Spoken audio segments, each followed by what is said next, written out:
Wow, Eugene! Yeah, Maris! Kokoy De Santos. Bagay na pinapagawa ko. Hello? Hi guys, and welcome back to our channel. My name is Junaid. I'm Nailey. Ayan, so for today's vlog, ay papanoorin natin ang official teaser pa lang. Ay, wow. I think magre-release pa sila ng official trailer later on. Kasi sa December 25 pa ang showing nito for the MMFF, I think. So we're so excited for this. Ilang buwan na natin siyang hinihintay. This is starring Meme Vice Ganda. So ang title nga ng movie is... The breadwinner is... Ikaw? So, ayan din. Ano bang ini-expect mo sa movie na to? Comedy pa rin siya or may drama? Feeling ko, try ni Meme Vice ngayon yung heavy drama. Yung ibang genre naman. Yung pasabog, yung bulaga, yung gano'n. Yung era ng mga iyakan, no? Sakit sa dibdib. Sana. Kasi actually, this is our first time watching the teaser. Hindi pa natin siya sinilip at all. Nakita lang natin siya earlier na nag-release na nga sa... Panoorin niyo yung... Kung gusto niyo panoorin yung official na post, I think there will be sa Facebook ng Star Cinema Productions tsaka sa YouTube. Ayun. So, without any further ado... Let's watch this. Unang frame pa lang, si Lassie. Ay, Sulit naman yung frame. Pag silang ni Vice pala yun. Akala ko Pag silang dalawa talaga ni Lassie. Nakakatuwa kasi si Lassie, di ba? At saka natural kasi, syempre yung batuan nila kasi it happens in real life. Yes. So parang hindi talaga sila uma-acting. Very natural. Parang naglalaro lang. Parang yung napapanood natin tuwing tanghali sa Showtime. Oo. So, ayan. Ibang atake. Anti si Meme Vice. Wala sa yung usual glam. Oo. Buhay OFW nga naman. Okay naman medical mo, di ba? Hindi ka rin ba na-extend? Basta dyan kayo. Wala silang magkakaibigan. Ate, malapit na patapos yung bayan. Tignan mo. Si Jong.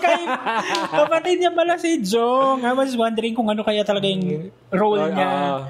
Pero yung parating nababanggit lang kasi sa Showtime is Abe. Abe daw niya si si Gladys. Okay, oo. Gusto ko na talaga mag-birthday sa Pilipinas. Kasi Pampanga. tapos naman yung bahay na pinapagawa ko. Hindi. Hindi yung bahay natin. Hala! Oh, ganun pala. Diba? Usual yun na it's nangyayari. a common issues sa mga OFWs na nagpadala ng pera tapos pag-uwi. Yun pala, it's either hindi pa tapos or hindi talaga napagawa at all. Or nagastos yung pera sa ibang bagay. Sa ibang bagay sa sugal. Sugal ganun. Or ewan natin. Nakakasad naman. Pero may drama siya, no? For sure. Wow, Eugene! Yeah, Maris! Kokoy De Santos. Bagay na pinapagawa ko. Hello? Oh. SB19! Oh my gosh, gulo. Oh. June Robles na. Nakakalungkot. Chachara-chara. Nakaka-excite, promise. Hello, ang lalim ng hugot. Grabe. Oh my gosh, excited na ako. Papanoorin natin to kasi relate. Yes. Diba? Real life story. Nangyayari siya. Totoo siya. Ganyan.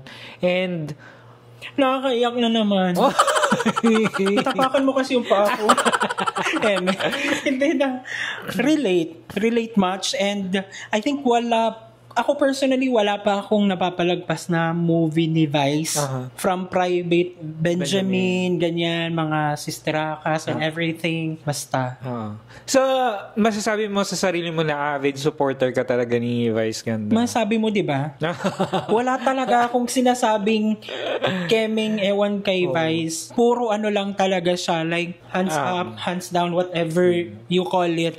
Kasi sobrang... Yeah, idol ko siya. At saka, sa akin, natutuwa ako kasi it's a chance for her to maipalabas yung acting prowess evolve, niya. Para mag-evolve siya. Diba? Makaka-excite and we're so happy and excited.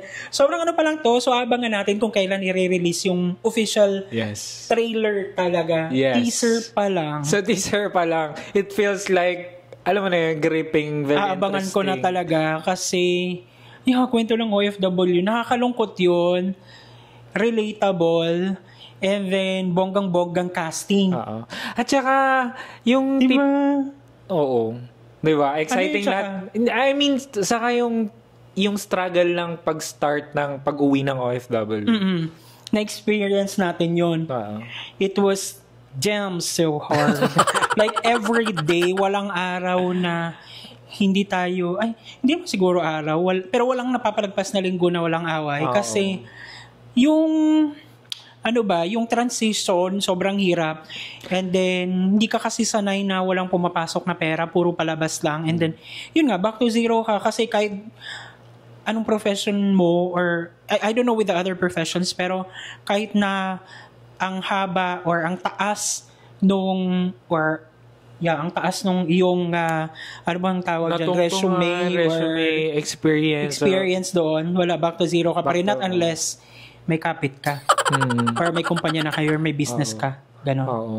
Tsaka yung hirap ng idea na parang hindi mo alam kung saan ka mag-uumpisa ulit. Ganyan. Mag-uumpisa ka sa A. Alphabet A. O di kaya 1. Zero. Wow, back to zero. So, ayan guys. And, excited na kami. And, papanoorin natin yan sa December. Thank you so much. At sinamahan nyo kami sa nagdaang video. If you like this video, don't forget to give it a thumbs up.